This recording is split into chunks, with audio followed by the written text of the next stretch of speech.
కర్ణాటకలో political heat పెరిగింది. రేపు ఎమ్మెల్సీ ఎన్నికల పోలింగ్ జరగనున్న నేపథ్యంలో అన్ని పార్టీలను క్రాస్ ఓటింగ్ భయం వెంటాడుతోంది. దీంతో ఆయా పార్టీలు రిసార్ట్ రాజకీయాలకు తరలిపాయి. ఇందులో భాగంగా జేడీఎస్ పార్టీ తమ ఎమ్మెల్యేలందరినీ దేవనహళ్లి సమీపంలోని నంది హిల్స్ వద్ద గల ఒక విలాసవంతమైన రిసార్ట్కు తరలించింది. రేపటి ఎన్నికల్లో తమ పార్టీ అభ్యర్థుల విజయానికి ఎటువంటి ఢోకా లేకుండా చూసుకోవడానికి ఎమ్మెల్యేలు వేరే పార్టీల ప్రలోభాలకు లోన్ అవ్వకుండా ఉండడానికే ఈ నిర్ణయం తీసుకుంది. ఈ రిసార్ట్లోనే జేడీఎస్ అగ్రనేతలు ఎమ్మెల్యేలతో ప్రత్యేకంగా సమావేశమై ఓటింగ్ ప్రక్రియపై దిశానిర్దేశం చేయనున్నారు. మిత్రపక్షమైన బీజేపీతో కలిసి అనుసరించాల్సిన వ్యూహాలపై కూడా చర్చించనున్నారు. రేపు ఉదయం నుంచే ఈ ఎన్నికల ఓటింగ్ ప్రక్రియ ప్రారంభం కానుండటంతో ఎమ్మెల్యేలను నేరుగా రిసార్ట్ నుంచి అసెంబ్లీకి తరలించే ఏర్పాట్లు చేస్తున్నారు. మరోవైపు కాంగ్రెస్ పార్టీ సైతం ఇప్పటికే తమ ఎమ్మెల్యేలను రిసార్ట్కు తరలించింది.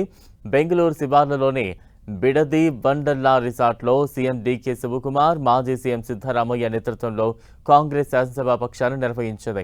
శాసనమండలి ఎన్నికల్లో కాంగ్రెస్ పోటీ చేస్తున్న 5 స్థానాల్లోనూ ఘన విజయం సాధించడమే లక్ష్యంగా ఈ సమావేశంలో వ్యూహాలను రచించారు. ప్రతిపక్ష జేడీఎస్ కూడా తమ అభ్యర్థిని బరిలోకి దించడంతో కాంగ్రెస్ ఎలర్ట్ అయింది. తమ ఎమ్మెల్యేలు క్రాస్ ఓటింగ్కు పాల్పడకుండా, ఇతర పార్టీల ప్రలోభాలకు గురికాకుండా జాగ్రత్తలు తీసుకుంది. ఎన్నికలు ముగిసే వరకు ఎమ్మెల్యేలందరినీ ఈ రిసార్ట్లోనే ఉంచాలని పార్టీ అధిష్టానం నిర్ణయించింది.